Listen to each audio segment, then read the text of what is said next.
কলিযুগে ধর্ম হরি নাম সংযুক্ত বাবা সত্য তেতা দাপর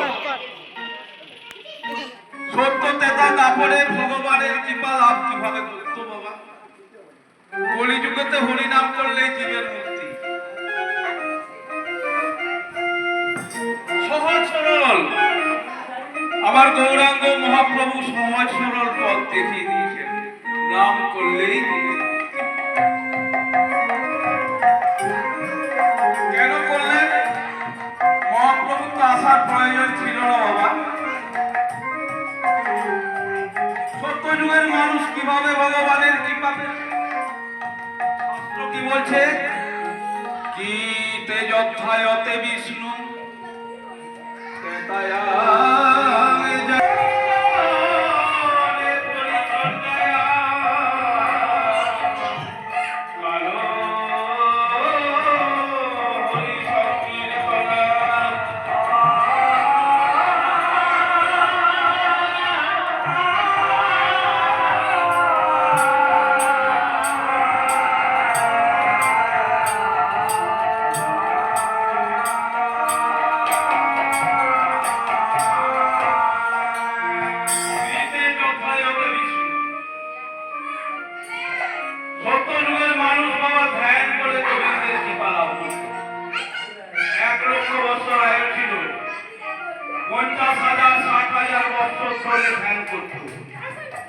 ভগবান বললেন কলি জীব ধ্যান করতে পারবে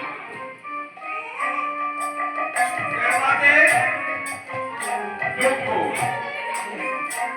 অশ্বমের যোগ্য, নবমের যোগ্য, গরমের যোগ্য, এইসব যোগ্য করে ভগবানের কি পাবে? এই কলি জীব পাবে যোগ্য করতে? ভগবান দেখলেন কলি জীব যোগ্য করতে পারবে। তারপরে সেবা পূজা অর্চনার মধ্যে ভগবানের কৃপা লাভ হলো। কলিজীব সেবা দিতে পারবে না বাবা,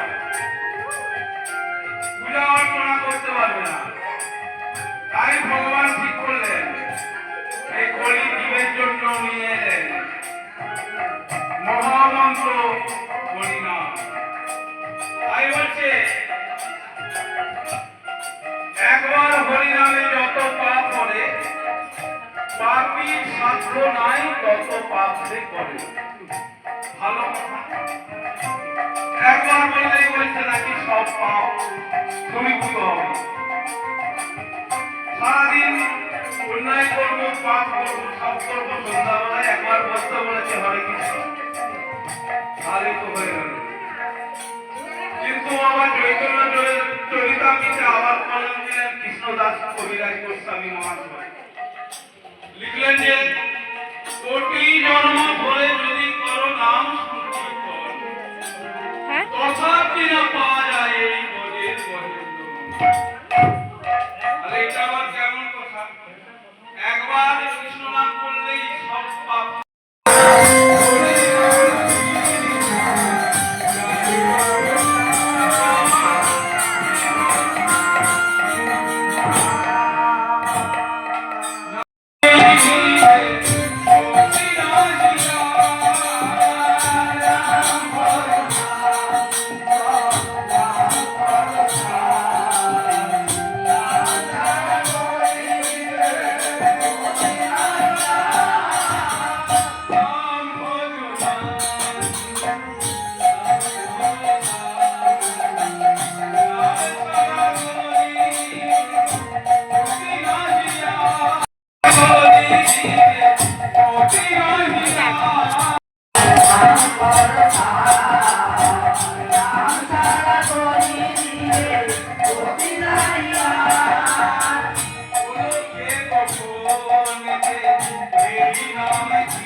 ও